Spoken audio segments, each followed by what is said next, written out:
Hey guys, welcome back to the channel. So first of all, thank you so much for giving us so much love for all these recent Calgary related videos. We are really overwhelmed with all the kindness and all the lovely comments that you are giving us in these videos. So thank you so much.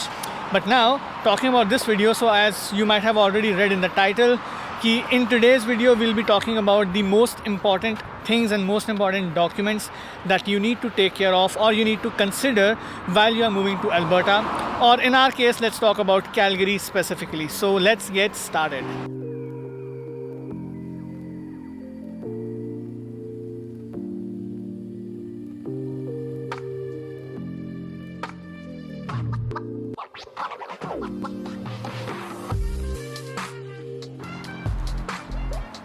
So if you're changing the city within Canada, even before you go about taking care of your documentation, there are some things that you can take care of even from your own comfort of your own house. You could make a call or you could do that on your computer online. And what are those things? Yeah, so the first most important thing is to change your address in the CRA website. CRA is basically Canada Revenue Agency, which is kind of a tax department, which is responsible for giving you all the government benefits and your tax refunds as well. So it's very, very, very important that you change your address in CRA as soon as possible.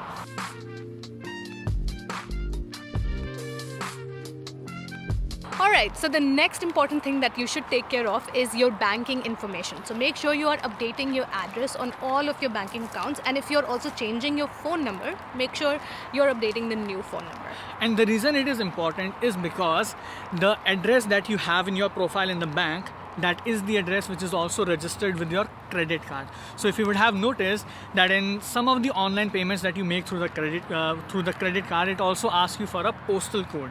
So if you enter your current postal code but you haven't changed your address in the bank, then the postal code won't match and your transaction and your transaction may not go through and it may be considered a fraudulent transaction. So that is why it is very, very, very important that you change your banking information as soon as you change your province. And the next important thing is the tenant insurance. So if you're already living in a rental building or a condo and you have a tenant insurance, then make sure that even before you move or you change your province, just call your current insurance provider and let them know that effective this particular date, I will be moving or I will be changing my address, so that they can cancel your current tenant insurance effective that particular date. And then you can get a new insurance for your new address. Or if you are choosing the same insurance provider for the tenant insurance for your new address as well, even then before you change the address, just call them or go online to their website and let them know that effective this particular date you are changing your address. So from that date itself they will cancel your current insurance, and from that date itself they will get you a new insurance for your new address as well. And don't forget your utilities such as hydro and Wi-Fi, because you can actually inform the companies prior to your move that you're moving. So for example, especially Wi-Fi, because you want to inform the company, especially if you have their modem. So I would suggest at least 2 weeks before, so that they can actually send you the return label, basically, which you have to paste to that box in which you'll keep the modem, and then you have to return so you don't want to leave these things to the last moment. Correct.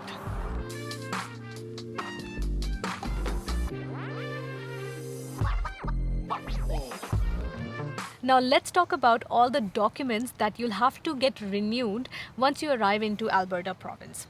Now these important documents, for these you will have to visit a government office. Now in Ontario, such offices would be called Service Ontario, but here in Alberta, these are called registry offices, and which is where you'll have to go. Correct. And the first document that you have to take care of is the Alberta's driver's license. So if you already have a driver's license in Canada in any other province, then you simply have to get it exchanged for the Alberta's driver's license. So for example, in Ontario, if you have the full G license and you're holding it for more than 2 years, then you can simply get it exchanged for the full Class 5 license in Alberta.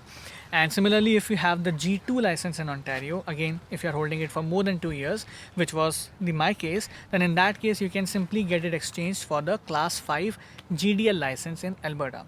And now, to convert the Class 5 GDL to a full Class 5 license, you generally have to clear a advanced road test. But the good news is that the Alberta province has removed the requirement of giving a road test to get a Class 5 license starting from spring 2023, that is the March of 2023. So basically, anyone who is holding a Class 5 GDL license will be eligible to get a full Class 5 license starting from starting from spring 2023, that is March of 2023. And that is the reason that I did not opt for giving a road test right now. So the fees to convert your driver's license from any province to Alberta is $100, and what you have to do is basically that you need to have your driver's license, which is in my case was Ontario driver's license. You also need to have a certain document to prove your Canadian status, which could be your PR card, your work permit, or your study permit. And also you need an address proof that you are living in Alberta now, so for which you can carry your lease agreement. So you just visit that registry office, you provide these 3 documents, and what you have to basically do is that you are basically handing over your Ontario's driver's license to them, and in exchange of that they will give you a temporary license which is in a form of paper document, but your actual driver's license, which is a plastic card, will come to your mailbox within 2 to 3 weeks. But if you're somebody like me who does not have a driving license, then you can actually apply for a photo ID card, which costs you about just $49. And you need similar documents for this, just anything that proves your status in Canada and your address proof in Alberta. And this also takes about 2 weeks to come in your mail. But the next important thing is the health card, which actually costs you nothing. You just have to fill a simple form with all your basic information. And if you're completely new to Canada and you do not have a health card from any other province, then you get this card within 2 weeks in your mail. But if you already have a health card from any other province in Canada, like for us, we have an Ontario's health card, then in that case the Ontario health card, you can use that Ontario health card in Alberta as well for the first 3 months, and after the 3 months you will get your Alberta health card mailed to you at your mailing address. But unlike Ontario, where you actually get a plastic card, in Alberta you just get a very simple paper document, so it is advisable that you get it laminated. And now, before we end this video, let's take a quick stroll in this neighborhood and answer one more very common question that a lot of people ask, which was that in which quadrant are we living, and in general, what's a good place to live in Calgary?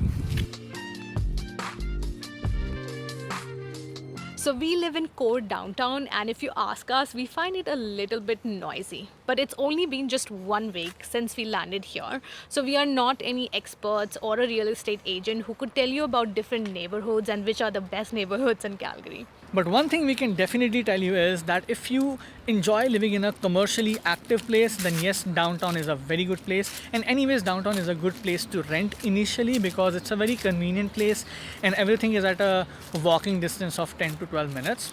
But if you are someone who likes the peaceful living, but at the same time you want to enjoy the city vibe as well, then there are communities in Calgary which are generally, collectively they are called inner city communities. So, and generally these communities are at a walkable, or you can say a cyclable distance from the core downtown of around 20 to 25 minutes. And one such community, one such inner city community, is the Crescent Heights, where we are walking right now. And I must tell you, it's a very pretty community, and I'm really enjoying this walk right now. So yeah, you can just simply Google that, what are the inner city communities in Calgary, and I'm sure you will find at least 5 or 7 of them. So that's all for today, guys. I hope you found this video helpful, and if so, then please hit the like button and subscribe to our channel, and we'll see you in our next video. Till then, take care and stay safe.